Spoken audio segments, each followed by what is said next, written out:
Oh no. Where do I start with this one? That is what you call fucking Doctor Who.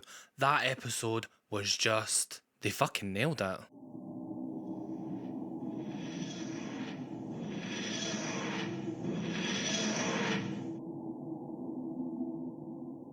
What they actually fucking nailed it. This is fucking Doctor Who. Like, wow.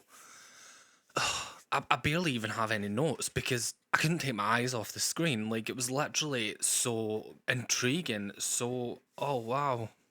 Okay, the first thing I want to start off with is I'm loving these in the TARDIS beginning and end scenes. Like, it's really, really nice to get a chance to actually spend some time inside the TARDIS.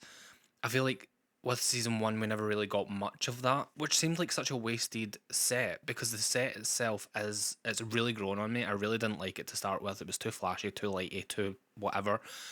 But over time, the set has actually grown on me. It's like a more advanced version of the 10th and 9th Doctor's TARDIS with like more sci-fi straight lines. But the set itself is so beautiful, and it's really, really nice that we're getting that chance to spend a little bit of time inside the actual blue box itself rather than just seeing the blue box and trying to picture what's inside. Because at the end of the day, in Doctor Who, the heart of the show, regardless of what episode you're watching, over the full series, the heart of the show is the TARDIS. That's where most of the most beautiful scenes have happened. Some of the most intriguing character development moments have actually happened in there as well. Like, you go back to an episode from the Ninth Doctor's era, like Boomtown, for instance, and you have Blonde Foch that turn back into an egg. Like, there's so much stuff that's happened inside the TARDIS, and it's such an iconic piece of the show, and it's really, really nice to just see it back in the show and getting utilised again. I mean, that set must have cost a fortune to build, and for season one we barely even saw it, like, at all, really. But anyway, with this episode, we get straight into the action. So we have that nice scene at the beginning where the Doctor and Belinda have just finished from Lux. So every single episode, as far as I can see, so far is going to carry on from the last, which is something that has only been done a couple of times in Doctor Who. It's never actually been done for a full series. So by the looks of it, every single episode in this series is going to continue from the last one. But anyway, we get straight into the action. So the Doctor and Belinda get changed because Belinda seems to like a fashion run, which is nice. What I want to know is, how the hell did they know what to wear? Because, like, when they leave the TARDIS, just all of a sudden their outfits match everyone else's. Does the TARDIS, like, when they go through those doors, does the TARDIS just, like, dress them in appropriate clothing for wherever they've landed? I mean, that would be pretty cool. It would be really, really nice, RTD, take note, to see inside that hallway, because it seems to be that they go in that bottom door and come back out the top door with the right clothing on. So I want to see what happens behind the set. Like, I want to see what happens there because it's so cool. It was really, really nice in this episode to see the sci-fi elements of the show come back again, because it was all just really, really God focused, and a lot of it didn't feel sci-fi enough, if that makes sense. But with this show, as soon as they came out of that wardrobe, sci-fi, sci-fi, sci-fi, sci-fi, sci-fi. There was some like godlike elements later in the episode with the entity, but oh, it was just so good. Like, the sci-fi is amazing, and when the show actually does it, it does it well. And especially with this bigger budget, I mean, we had the better costumes, the sets were amazing, just everything felt great from the get-go, really. So one scene that I really, really liked, and one scene that I really picked up on at the very beginning, when they first get into the base. So obviously, as soon as they come out, they're thrown out of, I think it's an aircraft, can't quite remember, but they're thrown out basically into thin air and expected just to float all the way down to this planet, which is amazing because it's literally like out the TARDIS straight into the action. That's fast paced, and it works well for these 45-minute episodes rather than lingering on specific moments. Get everything done so quickly so that at the end of the episode you've got a lot more time to breathe and a lot more time to spend there, rather than focusing so much on lingering moments in the beginning of the episodes. But once they get into the base, there's a scene with one of the other troopers, I think that's what they're called, I can't remember what his name was. I think it was Kos something? I don't know. It was the handsome one anyway. You should stay suited. Oh, I'm just not loving the look, babes. I come in peace. It's not appropriate to call me babes. Okay, hon. I really, really loved that scene because the Doctor has been swanning about from season 1 to now, just calling people babes and stuff like that. And there is some people out there who wouldn't appreciate another a man calling them babes, which is, it's nice to see that kind of hit back in the show, because obviously the Doctor just kind of always gets away with doing whatever they want. They always have. But it's nice to see that someone's just a little bit like, yeah, no, that's not for me.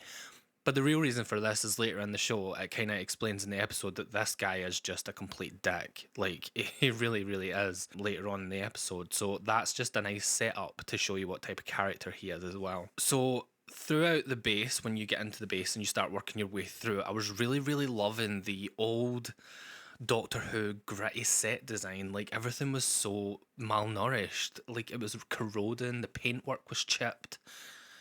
It just felt like a dingy base from old 2005 Doctor Who, and I loved it. It really, really put me in mind of the Satan Pit episode where the Doctor and Rose visit this planet, and they are basically in a base that is full of like yellow paint.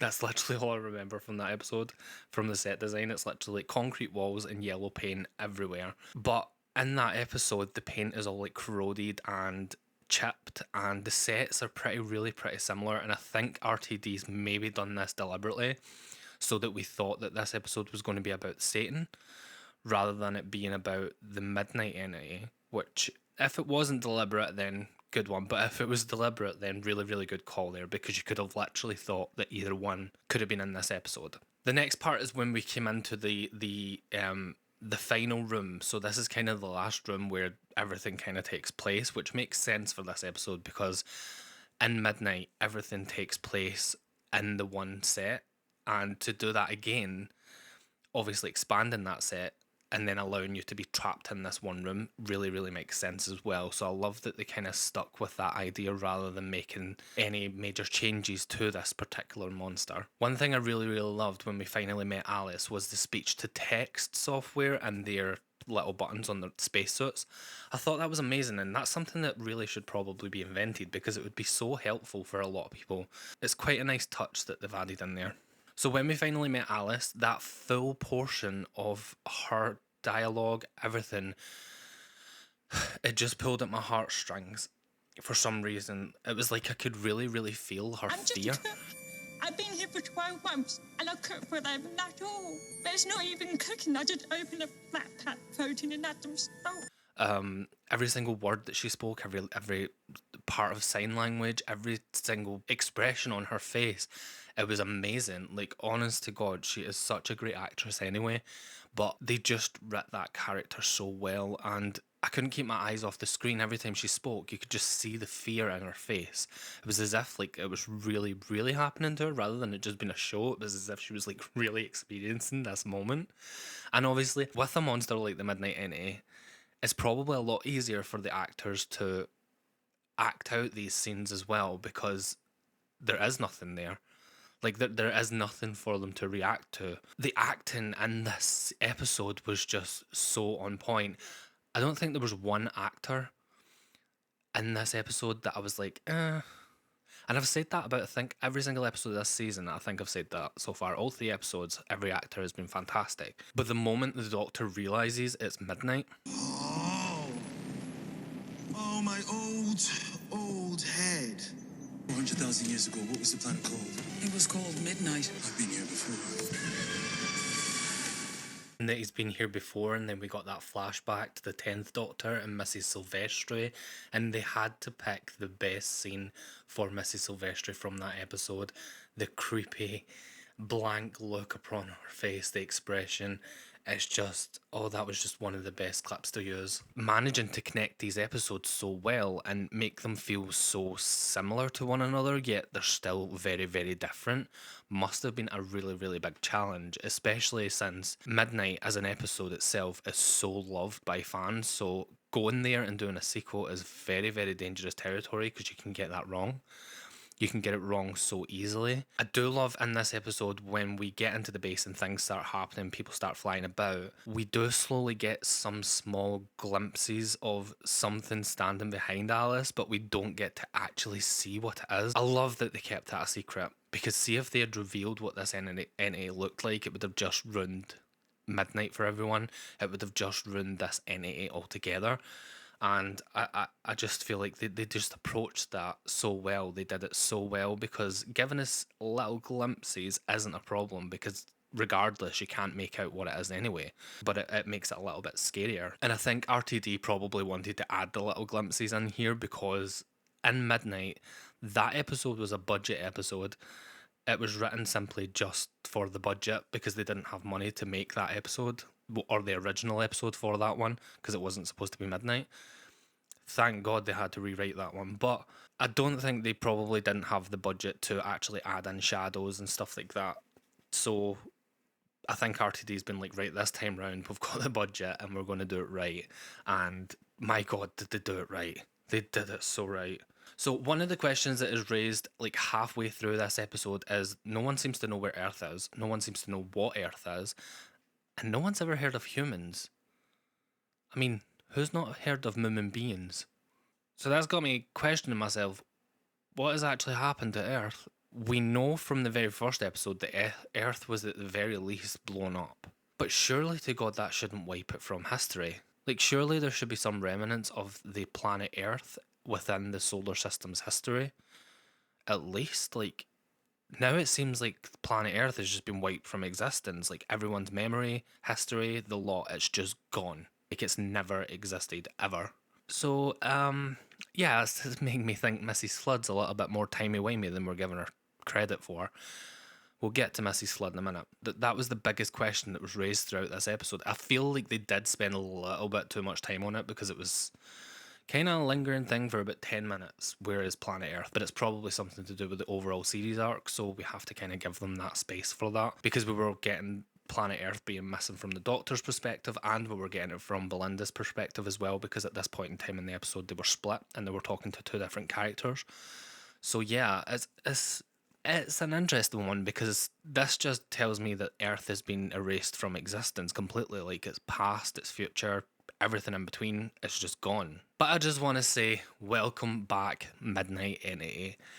This episode was a straight 10 out of 10 for me. There was literally nothing in it that could make me mark it lower, because it was just done so well. And I don't give it a 10 out of 10 lightly, because I've been getting into these episodes not really knowing what's been going on. I knew the Midnight Entity and the Beast from the Satan's Pit has been mentioned as potential villains for this episode, so I kind of went into it knowing it could potentially be one of those. But throughout the episode, it took me a minute to figure out what one it was. I did like the scene where they were in the corridor and the Doctor just stopped and he's like, no, I want to see what this is. And then we get that tiny glimpse, like it's literally the tiniest glimpse ever. You don't even, it's more like a dog-like shadow. So yeah, it never ruined it.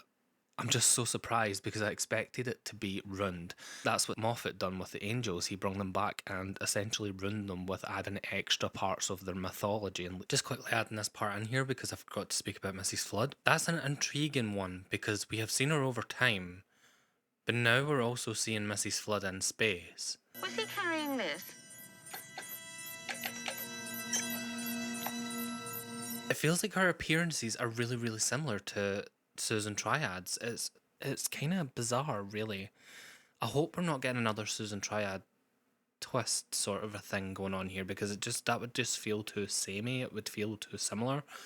I mean, the Time Hotel seems like a bizarre concept now, because I don't think they're going to have a door from the Time Hotel to a spaceship floating above the planet Midnight. That just seems a bit ridiculous.